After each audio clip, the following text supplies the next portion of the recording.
Oh my god, saya dikejar-kejar pakai tiang itu, Ivy. Oh my god, jadi kayak apa? Dia mikir saya mau ngunci dia atau saya mau racunin dia. Paranoid gitu mungkin. Iya dia. paranoid. Karena saya kan harus ngasih medicine kan, sangkain saya mau racunin. Mau racun. Darah nggak apa-apa untuk apa? Cleaning orang yang cleaning pup, cleaning muntah itu kan harus sabar ya, maksudnya harus Betul. dedikasi untuk tujuan saya merawat orang supaya dia jadi lebih sembuh gitu loh. Secara capeknya itu lebih capek hati mental atau capek fisik ya? Batin, mental. Mental ya. Number one mental. Fisik ya bisa tidur kan ya, udah bangun lagi udah. Tapi mental tuh udah kayak, apalagi yang ngelihat waktu COVID tuh. Waktu COVID ya. Iya. Pasien saya meninggal satu-satu. Di depannya Riri sendiri. Iya, meninggal sendiri. kita resuscitate, meninggal. Itu saya lagi hamil. Wah, bayangin.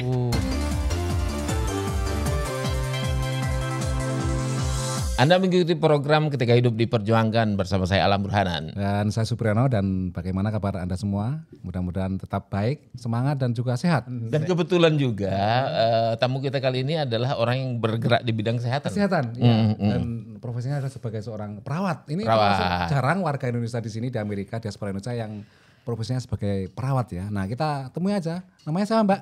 Nama saya Riri Wells. Wah. Riri ini ke Amerika itu kapan pertama kalinya? Pertama kali tahun 2006. 2006. Datang ke sini ya sama orang tua saya. Saya kerja di rumah sakit 3 hari tiap selama seminggu. Jadi dalam seminggu cuma 3 hari. Terus saya night shift. Jadi startnya dari jam 7.30 malam sampai jam 8 pagi. Malam itu ya? Malam. Itu jaga berapa malam. kali? Cuma 3 hari 3 dalam kali. seminggu Tapi ya. malam terus. Malam terus. Oke, Terus oke. bisa pindah-pindah harinya, saya bisa milih. Itu ngurusin ada khusus di bidang di bagian apa itu Di nurse-nya? unit saya di trauma ICU. Itu beda dengan IR sama dengan emergency enggak? Beda. IR tuh yang pertama kali orang masuk kayak critical, terus karena saya ada beberapa ICU di rumah sakit saya, itu ada kayak kardiak, trauma sama regular ICU. Kita yang trauma yang orang gunshot wound, Waduh. iya, Serem-serem tuh ya. MVA motor vehicle accident, yang serem-serem maksudnya yang gitu. ya yang critical. Bunuh diri gitu. Iya bunuh diri. Waduh. Bunuh diri. Kebanyakan sih karena lokasinya di PG County ya, kebanyakan sih kecelakaan dan gunshot wound sih. Gunshot, ya. Jadi sering banget lihat orang ditembak gitu ya. Iya, yang aneh-aneh. Waduh. Yang serem-serem. Kayak yang di TV-TV itu ya, itu kayak gitu. Kebayang ini kalau misalnya pulang rumah, kebayang. Enggak sih, udah biasa. Karena emang ya, Udah. untuk orang awam seperti kita yang Iya. yang itu mungkin wah takut atau mungkin terbayang-bayang. Iya. Kan udah dididik. Mungkin menjadi seorang awal-awalnya perawat. sempat juga Udah. kaget gitu, enggak juga. Tempatnya kok begini, karena background saya cuma regular ICU. Yang sepsis atau yang benar-benar sakit gitu, orang tua atau gimana. Atau yang punya penyakit jantung, taruh pacemaker gitu. Itu selama 3 tahun di rumah sakit yang lain. Terus kayak sekarang saya yang mau memperbaharui skill saya. Agak yang shock juga sih ya. Oke. Tapi pasien yang kita terima ke ICU tuh udah kayak mendingan, bukan yang di IR. Oh. Tapi ya agak serem juga gitu. Jadi yang dilakukan misalkan ada orang tertembak masuk Kita ke ICU, IR dulu, heeh. diapain dulu nggak tahu, terus ke OR, ke surgery dulu, dibenerin atau diambil pelurunya atau gimana, terus baru kasih ke kita. ke trauma gitu. Ya ke trauma. Jadi yang Dan dilakukan itu juga masih yang berdarah-berdarah atau bolong-bolong. itu ya. Iya. Gitu. Kan di surgery kan apa yang harusnya bener-bener yang penting-penting aja yang diselamatin, sisanya kita yang stabilisasi gitu. Tiap malam ada itu kejadian gitu. Ya tergantung. Jadi kalau ada baik gitu ya. dinner iya, yang ada masa-masa tertentu yang kayak abis Thanksgiving yang orang pada mabok, Perayaan gitu ya. Tahun terus baru mungkin tahun baru lebih parah. Thanksgiving nggak gitu, tahun baru, terus 4th of July atau Gitu ya. Oh iya. Memorial Day yang banyak-banyak. Ada kerumunan itu potensi untuk terjadi penembakan atau gunshot itu memang lebih besar ya di Iya. Amerika ya. Iya. atau emang kriminal aja, geng-geng gitu kan. Kenapa kok milih itu night shift malam itu emang pilihan sendiri atau karena emang Keadaan. Seorang ibu. Jadi anak saya kan masih kecil, 2 tahun. Jadi saya bisa lihat dia, bisa jemput dia dari daycare, take care of. Karena kan gantian sama suami. Di sini kita di Amerika kita berdua doang. Cuma ngurus anak, nggak ada pembantu. Nggak ada mertua kalau di kadang-kadang di Indonesia kan bisa menitipkan nitipin sini. Kadang-kadang bisa gitu kan. Di sini nggak bisa ya. Nggak ada. Semuanya kerja tangganya. Jadi karena ini emang karena kondisi keluarga lah. Ya, if you're a mom, karena kan suami saya kerja dari pagi sampai sore. Jadi nggak bisa dua-duanya dong. Jadi, bergantian. Gak apa-apa sih ya. Kalau sudah biasa ya kerja malam itu nggak ngantuk biasa. Atau nggak apa gitu nggak ya? Ngantuk kalau capek, tapi ngantuk kalau bosen. Gitu. Kalau sibuk kayak banyak ada pasien yang baru datang yang kritikal banget tuh, saya bisa 8 jam tuh udah ngurusin satu pasien aja. On terus gitu ya. Jadi kalau ada pasien yang agak rewel atau malah sakit malah seneng mungkin ya. Iya. Karena ngantuk ya. Iya. Kata partner saya, Riri tuh aneh. Lo sukanya kena new admit gitu. Ya itu biar cepet waktunya, biar cepet. Kan ada nurse yang sukanya yang pasien yang stable. Saya sukanya yang gitu ya. Saya sukanya yang agak-agak kritikal. Jadi ada yang dikerjakan terus gitu ya. Jadi mikir terus, gitu jadi tiba-tiba udah jam 6 aja gitu kan. Udah pulang gitu ya. Capek sih tapi. Tadi berapa jam per hari kerja? 13 jam. 13 jam itu shiftnya ya? Iya. Oh ya 3 hari aja hampir kerja seminggu lah ya. Karena hitungannya kan biasanya di sini kan 8 jam sehari. Itu 13 jam ya? 13, maka karena cuma kerja 3 hari doang. Dan malam juga ada ekstra ini dong ya? Ada extra income kan? Differential. Iya, differentialnya kan? Ini kita ada differential. Bagus ya ini. Berapa persen dari yang normal? Ada dari jam-jam kalau nggak salah dari jam 7 sampai jam 11 itu ekstra $5. Terus dari jam 12 midnight itu lebih mahal lagi. Lebih golden hour itu dari kayak $8 ekstra. Ekstranya ya. Terus weekend beda lagi. Beda lagi. Bagus juga. Makanya weekend malam gitu ya. Waduh. Tapi pernah nggak misalkan apa pengalaman yang paling horor yang pernah terjadi yang dialami Riri di ruang ICU trauma ini? Horor sih. Yang paling mungkin menakutkan, ngeri atau hantu gitu saya. Bukan. Okay. Yang bentukan secara fisiknya aneh gitu menurut. Wah, ada orang yang dia bunuh diri, dia gunshotnya tuh di mulut. Di mulut, waduh. Tapi nggak tahu kenapa, mungkin Tuhan berkata lain, jadi lolos aja, kena kritikal, jadi kotaknya cuma gimana? Gitu iya, tapi akhirnya maksudnya walaupun survive tapi kayak vegetative state gitu. Karena nggak kena otak aja, kenapa masih hidup? Cuma saya juga nggak tahu itu parah.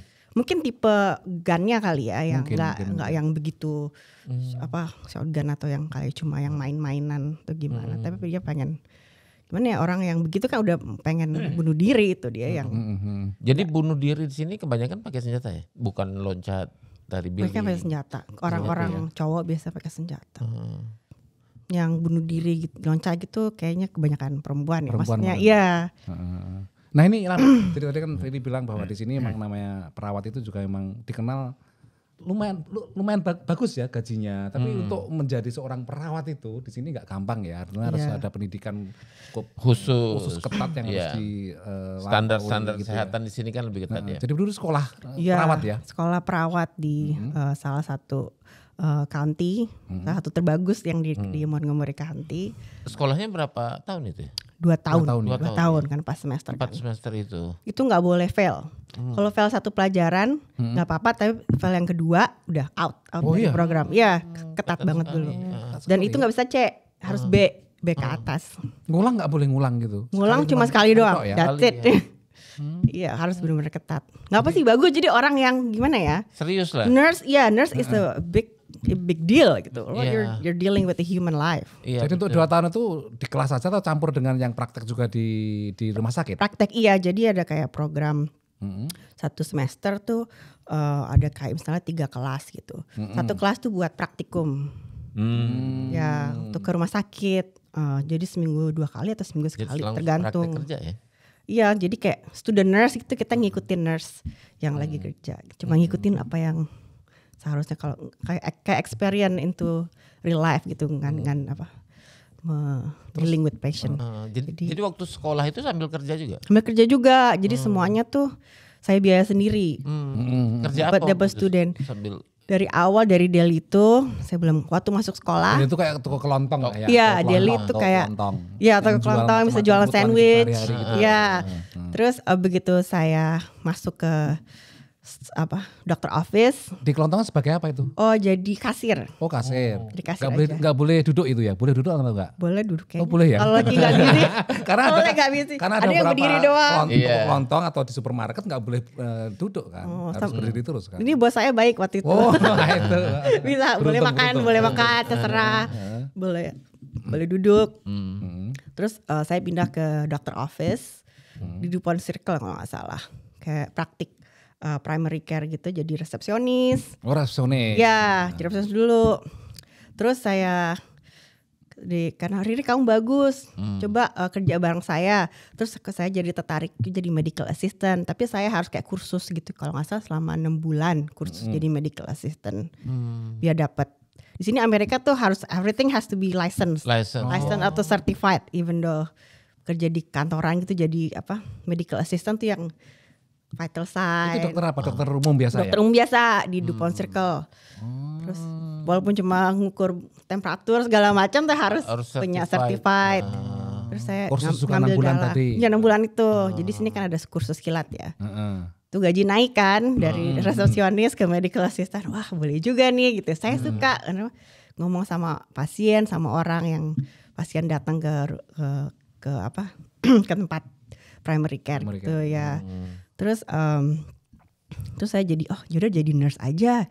Terus orang tua juga bilang mendingan kamu jadi kayak yang punya skill apa kayak gitu yang bisa berguna gitu. Oh ya udah dapat license. Saya berhenti di doctor office. Saya kerja di nursing home. Oh, nursing home pernah. Ya, di perawat orang tua itu. Iya, di nursing home. Coba kayak bantuin mempersiapkan diri mereka ke pagi-pagi, orang tua yang elderly gitu. Terus ada yang ya pokoknya bantuin mereka lah. Itu cuma seminggu sekali. Terus saya itu juga kayak nggak cukup deh. Terus saya apply Starbucks. Starbucks part time tuh sambil nursing home. Nursing school. Iya. Pokoknya. Pernah ngoran juga saya dengar dari teman. Pernah ngoran kan ada kayak spring break atau 3 bulan ya, itu saya ngoran malam tuh jam 2 sampai jam 4. Terus ya nambah uang lumayan lah, walaupun itu tiap hari tuh. Tiap hari? 7 hari selama seminggu. Di Indonesia sudah sempat kuliah atau emang? Sempat kuliah. Dulu saya lulusan Tarakanita. Tarakanita 2 tahun kalau gak salah. 2 tahun ya. Terus kerja di Astra 6 bulan terus ke Amerika. Ke Amerika, beda banget ya. Dari sekretaris kayak waktu itu saya kerja di jadi di HR. HR ya. Ya nama juga masih 20 tahun, 19 tahun, jadi kerjanya cuma data entry gitu lah. Ingat tuh gaji saya cuma 1 juta.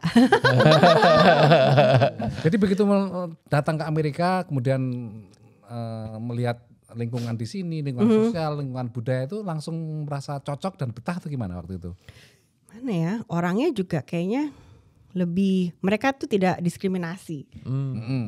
Yang penting punya skill, yang penting hard worker, yang penting mau gitu kerja, mereka lah yang kayak menerima gitu. Terus saya juga suka mencoba hal baru, saya suka kerja at that time, so ya udah. Gimana ya teman-teman saya juga lingkungan kerja juga kan, mereka juga kerja, terus ya jadi motivasi aja lah gitu. Ya jadi di sini sama sekali nggak ada apa ya, semacam culture shock gitu ya. Ada. Gak pernah mungkin itu. Awal-awal, karena kan saya juga punya teman di Jakarta dulu kan. Kok harus kerja ya gitu, kayak gimana ya, harus kerja begini daily, kok ngoran kayak lebih, tapi kayaknya saya enjoy aja sih. Culture shock tuh I don't know. Udah lupa sih kayaknya, mungkin awal-awal harus kerja gitu kok. Sedangkan teman-teman saya waktu itu kan 24-25 udah married, udah punya suami, so like no.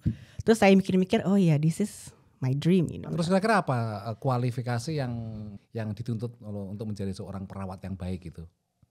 Dedikasi sih menurut saya, dedikasi. untuk perawat tuh kan untuk menuju perawat tuh tidak mudah. Jadi jangan putus asa, ada dedikasi, pokoknya tekunin aja. Tapi kita harus balik lagi, apakah ini yang Anda mau? Karena nggak semua orang bisa jadi perawat. Misalnya oke, saya mau jadi perawat karena uang gitu kan. Emang gajinya boleh bagus, juga, iya bagus. Tapi begitu udah jadi nurse-nya, oh saya nggak suka sama orang atau saya nggak mau merawat orang gitu. Atau jijian. Iya. Nggak boleh, nggak bisa ya. Kalau nggak bisa, harus dengan darah misalkan kamu udah nggak takut atau apa itu sudah nggak. Iya nggak bisa lah ya. Iya darah nggak apa-apa untuk apa cleaning orang yang cleaning pup, cleaning muntah itu kan harus sabar ya, maksudnya harus dedikasi untuk tujuan saya merawat orang supaya dia jadi lebih sembuh gitu. Jadi harus punya jiwa yang kuat untuk mau melayani tahan orang banting, ya. Iya harus tahan banting. Terus dan melayani orang juga. Melayani orang juga iya. Karena kan pasien mungkin malam-malam jam berapa dia minta diapain, minta keluar itu gitu ya. Iya, jadi kayak misalnya dia harus bersihin pup atau gimana kan harus jangan jijian gitu juga. Jadi kalau jadi perawat sumbu pendek nggak bisa ya, gampang marah nggak bisa ya? Marah. Saya ada juga cerita itu awal karir saya tuh harus sabar-sabar karena banyak di Amerika ini orang yang punya penyakit psikis kan, jiwa. Iya, betul. Waktu itu saya baru awal karir saya bukan di ICU, itu saya di MedSurg, itu unit yang orang biasa lah. Banyak juga orang yang punya gangguan jiwa, tapi medically dia sakit. Jadi bukan ke rumah sakit jiwa tapi ke rumah sakit kita karena dia mungkin ada gagal ginjal atau gimana kan. Jadi dia harus rumah sakit. Oh my god, saya dikejar-kejar pakai tiang itu IV. Oh my god, jadi kayak apa? Dia mikir saya mau ngunci dia atau saya mau racunin dia. Paranoid gitu mungkin. Iya paranoid. Karena saya kan harus ngasih medicine kan, sangkain saya mau racunin. Mau racun. Dari situ saya belajar. Oh jadi jangan harus tahu watak dan sifat orang psikologis itu. Jadi misalnya dia paranoid, jadi ini loh obatnya, Anda yang buka ya gitu. Jadi dia buka sendiri, kapsulnya atau gimana, dia yang meracik sendiri. Iya. Kita hanya takarannya dan kalau obatnya. Kalau nggak sangkain kamu mau bunuh saya di bawah. Saya lari. Dan berarti saya nggak tahu. Jadi lari. Sampai begitu ya. Sampai satpam datang. Jadi harus tahu gimana ya, harus pintar-pintar. Psikologi orang ya. Iya. Ini juga kenapa ya, misalnya di Amerika ini salah satu banyak juga orang Asia ya, itu bekerja sebagai nurse. Mungkin orang Vietnam ada kelebihan apa? Kebanyakan Filipina. Iya, Filipina. Nggak tahu juga, mungkin karena mereka juga lebih faktor bahasa, sabar. Iya, cultural Asia tuh sabar ya. Lebih sabar ya. Iya. Jadi orang Asia ya. Saya perhatiin coworker saya tuh, saya banyak yang Filipina ya, sabar-sabar. Jadi saya bisa belajar dari mereka gitu. Terus mereka juga bagus sih. Dan mereka tuh hard worker ya. Jadi mayoritas di tempatnya Riri nurse-nya mix sih. Mix ya. Ya. Tapi banyak kalau dari Asia kebanyakan dari Filipina. Dari Filipina. Orang Indonesia jarang. Iya. Nggak ada. Sometimes orang yang Filipina aja I never seen. Saya nggak pernah lihat orang Indonesia. Kira-kira kenapa? Makanya saya mau bikin awareness. Kamu orang Indonesia tuh hard worker ya gak? Dedikasi, terus lebih sabar. Kenapa tidak jadi mungkin perawat? Saya belum tahu bahwa mungkin rewardnya banyak. Kalau boleh tahu range-nya berapa sih certified nurse itu gajinya di Amerika? Gajinya itu tergantung ke skill, bukan skill. Udah berapa lama jadi nurse? Kalau new grade itu 65.000 lah setahun. Belum termasuk lembur dan sebagainya. Belum termasuk night shift dong ya. Belum. Itu ya. Terus sometimes kalau kita ekstra, misal bos, Riri you wanna pick up? Yes. Dikasih bonus $50 per jam. Itu fresh graduate itu ya? Itu fresh graduate mungkin lebih, paling saya nggak tahu ya. Sekarang mungkin lebih paling $30 sejam deh. Sejamnya ya. Ya tapi bisa dapat bonus juga. Misalnya kalau mau pick up shift, bonusnya $20 sejam. Sering ini juga harus tugas lembur juga enggak? Ekstra iya, saya sometimes pick up. Jadi 4 hari seminggu sometimes. Every time I see Riri's name on the board, it's always a pleasure to work with her. She's funny and hardworking. Me and Riri work with very critical and hectic patients all the time. She always seems to get the crazier patients. So definitely great to work with, very smart, very collaborative and professional. Sampai gaji tertinggi itu berapa nurse di Amerika itu? Gaji yang paling tinggi gitu misalnya. Jadi abis nurse tuh kita kan punya jenjang pendidikan. Bisa jadi master, master MSN itu bisa kerja di doctor office. Yang di CVS di klinik tuh nurse. Itu bisa di atas 150. Oh gitu ya? Bukan dokter itu, padahal nurse. Bukan dokter, ya? nurse practitioner. Itu master degree, ada yang doktor, nurse of doctor rat, nurse doctor practice. Itu lebih advance lagi, itu bisa 200 ke atas. Tapi masih perawat itu ya? Masih perawat. Bukan dokter, tapi kita bisa men-scribe obat-obatan. Kayak di CVS klinik itu nurse practitioner. Dari menurut Riri itu kerja sebagai nurse atau sebagai petugas kesehatan itu ya. Secara capeknya itu lebih capek hati mental atau capek fisik ya? Batin, mental. Number one mental. Fisik ya bisa tidur kan ya, udah bangun lagi udah. Tapi mental tuh udah kayak, apalagi yang ngelihat waktu COVID tuh. Waktu COVID ya. Oh itu ya. Itu mental banget. Jadi harus tetap kerja itu waktu itu. Iya harus kerja. Waktu itu COVID yang gelombang pertama tuh. Kita kan nggak tahu apa tuh apaan tuh COVID gitu kan. Pasien saya meninggal satu-satu. Di depannya Riri sendiri meninggal sendiri. Kita resuscitate meninggal. Terus CNA saya, Riri, ini kayaknya nggak bagus nih, ada pasien yang sebelah kamarnya kan. Saya punya waktu itu 6 pasien. Saya ingat one day 4 pasien saya meninggal, dari 6 4 meninggal. Batin banget ya waktu COVID. Iya. Gimana sih Mas, orang yang saya rawat masih ketawa-ketawa gitu. Tiba-tiba cepat sekali ya. Waktu dulu ya, waktu yang pertama kali. Pertama itu ya. Jadi dalam berapa jam bisa berubah? Dari gitu ya? Sehari 2 hari udahlah masih ketawa-ketawa, masih hihi. Udah ya Allah meninggal. Alhamdulillah saya nggak pernah kena COVID waktu zaman COVID itu. Kenanya. Punya anak nggak waktu itu? Itu saya lagi hamil. Wah, bayangin. Di COVID waktu itu saya lagi hamil, tapi yang gelombang kedua ya, bukan yang pertama, gelombang kedua. Itu di lockdown unit COVID, saya hamil.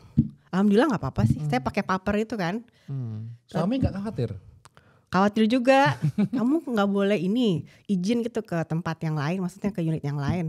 Saya udah mau ngomong nggak bisa, karena dia bilang butuh nurse juga. Memang kan kita butuh nurse terus bilang kan? Pregnancy itu bukan disabilitas gitu. Jadi ya udahlah, yang penting walau alam aja selamat gitu. Selain misalnya COVID, apalagi yang membuat kena mental nih gue? Sometimes pasien yang kita rawat, kita kira bakal jadi sehat lagi, meninggal. Jadi kayak apa sih, orang kita hanya bisa berusaha, tapi Tuhan yang menentukan. Bagus nih, udah meningkat kesembuhannya, tiba-tiba aja drop. Iya, 5 second. Itu ya. Terus ngelihat orang juga yang kan di ICU kayak dia vegetatif kan, tapi keluarganya denial. Bapak saya bisa bangkit lagi. Bertahan gitu ya. Jadi kesian aja ngelihat gimana sih tubuhnya busuk ya, udah. Terus tapi keluarganya masih nggak denial gitu. Iya. Jadi ya Allah, kesian banget gitu kan, tuh orang kesian gitu sebagai manusia yang berbaring. Ya, itu aja sih batinnya gitu. Tapi kalau fisik nggak terlalu artinya nggak terlalu capek. Karena fisik sebenarnya di rumah sakit itu ya. Enggak sih, nggak apa-apa. Ya? Tidur kan capek, udah tidur, bangun lagi seger gitu kan. Nggak kepikiran. Kebanyakan sih batin, terus melayani orang yang sakit jiwa itu, yang psychological itu juga batin juga. Dikata-katain emang enak Mas. Itu mungkin dikata-katain yang binatang-binatang. Iya, lebih segala macam, di uber-uber, di speed di lidahin. Tendang-tendang. Ini sekarang yang trauma itu banyak yang karena otaknya kan nggak bener ya, maksudnya karena dia sakit, bukan maksudnya mau begitu, mau yang apa sih, nonjok. Ya nonjok. Terusnya yang tendang-tendang, brengsek lo, mereka nggak tahu ya. Dia gitulah. Dan Riri apa rencana selanjutnya? Rencana jangka panjang. Saya pengen jadi nurse practitioner itu. Iya, tapi kan sekolah lagi kan. Mungkin nanti aja kalau anak-anak saya udah agak gedean dikit, udah saya SD lah istilahnya, bukan anak kecil lagi. Pengen sekolah lagi, pengen jadi nurse practitioner. Oke, kayaknya kita mesti akhiri perbincangan kita kali ini bersama Mbak Riri dalam podcast Ketika Hidup Diperjuangkan. Saya Alam Burhanan. Dan saya Supriyono, dan sampai jumpa di lain waktu. Terima kasih Riri. Terima kasih Mas.